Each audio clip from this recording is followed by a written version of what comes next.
Hello, my name is Scott Harris, and this is my Part 2 FOA for HL English. Part 2 is Mass Communications. Today I will be analyzing these two propaganda posters, and then I have created my own propaganda poster that I will be analyzing a little bit later. So, looking at this first poster, this is a picture of Uncle Sam with a couple different quotes here. This originated in around the World War II era, and then this poster here is just an Army recruitment poster from 2016. So I'll be comparing these two. Starting off with the World War II poster, I'm going to be talking about how they're received. So the way an audience would receive this in World War II is that, as it says here, our country will always be the proudest of those who answer the call first. It's a way of getting people to run to the recruitment offices first to get as much support for the war as possible. So this is an effective statement in getting people to the recruitment stations. As we can see, there's two main focal points here with this poster. One being Uncle Sam, historic figure, and then first call. So first call is what I looked at first, and then I went and proceeded to read on. I need you in the Navy this minute. That is assertion. That's a very bold statement that the United States Navy absolutely requires you to be in the Navy. And they talk about how they need the support as soon as possible. These are very bold statements, and it's also a generality, excuse me. This is very general. You need them now. Well, it's a specific time, but it's general because they don't really provide any facts for why. There's no reasoning behind it. This is also a generality when it says they will be proudest of the first call. They don't show, the poster author doesn't show a way of how the government will be actually proud of the soldiers who call first. So moving on to the second poster, this is an Army recruitment poster from 2016.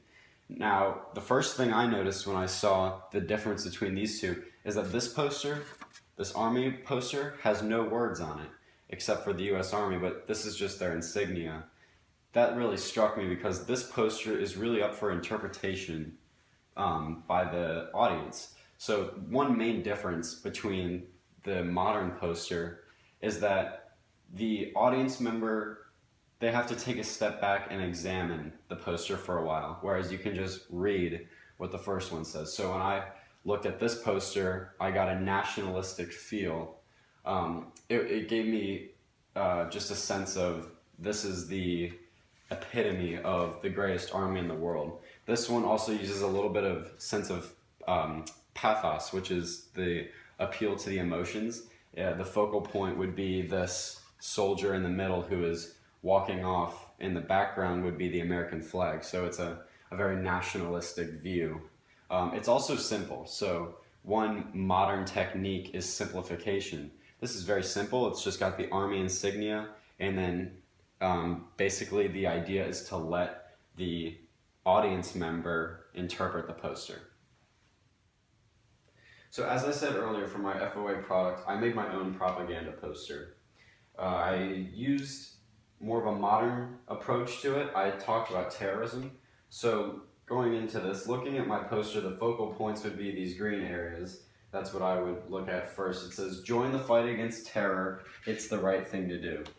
So this is to pretty much, it's not the guilt card, but it's the use of pathos to encourage the audience or the reader to be interested. Then it says, the Marines need you now. This is assertion of a bold statement.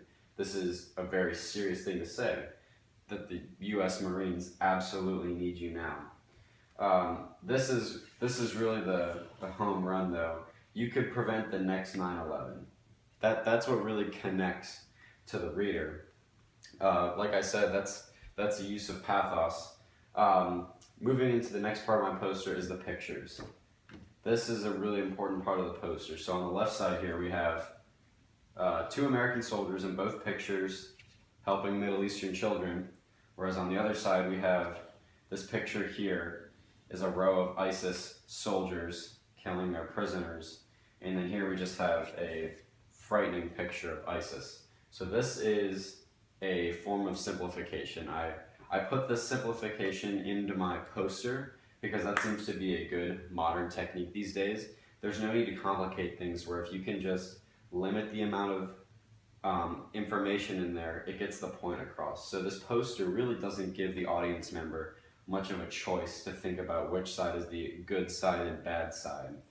These people are helping children, these people are killing other people. So as a form of propaganda, it doesn't give the audience any choice. Also, talking about the medium that this would be used in, on a modern scale, it would probably not be a poster on the street corner, but instead it would be a TV ad or on a news station or something like that, or maybe like a commercial, because that's just what's more effective now. Back in the World War II era, it might have been a propaganda poster on the street corner. Like we saw earlier, the Uncle Sam posters, those would line streets. The streets would be lined with posters, and that was the most effective way of getting the message across, because although radio was popular, there was no, TV was not prominent and commercials were not prominent. So a poster would have been the best way to do this. Like I said, in the modern times, this would not be directly on the street corner, but in a digital form. Going off of what I said earlier about the other posters, these are also very general statements. Join the fight against terror, it's the right thing to do. It doesn't really specify what this fight is. In reality, this is more of a cyber warfare type of deal. Whereas when it says here, the Marines need you now, you think of it as a hand-to-hand combat, whereas that just isn't the case. Even here, when it says the Marines need you now, it doesn't include any specifics, like what kind of jobs someone would be working, what kind of operations. It doesn't specify anything like that. And especially here, you could prevent the next 9/11. That's just a very general statement, and it doesn't have a lot of, fact behind it. There's nothing to prove that you joining the Marines would prevent another tragedy like 9/11. These pictures also don't give the full picture of what is happening in the Middle East. Obviously, these were real-life events, but Americans are not just in the Middle East to save children, and ISIS members are not just standing around. They're obviously fighting for what they believe in. So this is actually a good example of why a propaganda poster is effective, but may not be completely true. And that's what propaganda can be sometimes, is a lot of one-sided statements that do not provide the full picture of what the conflict is about. So that concludes my FOA. Thank you very much.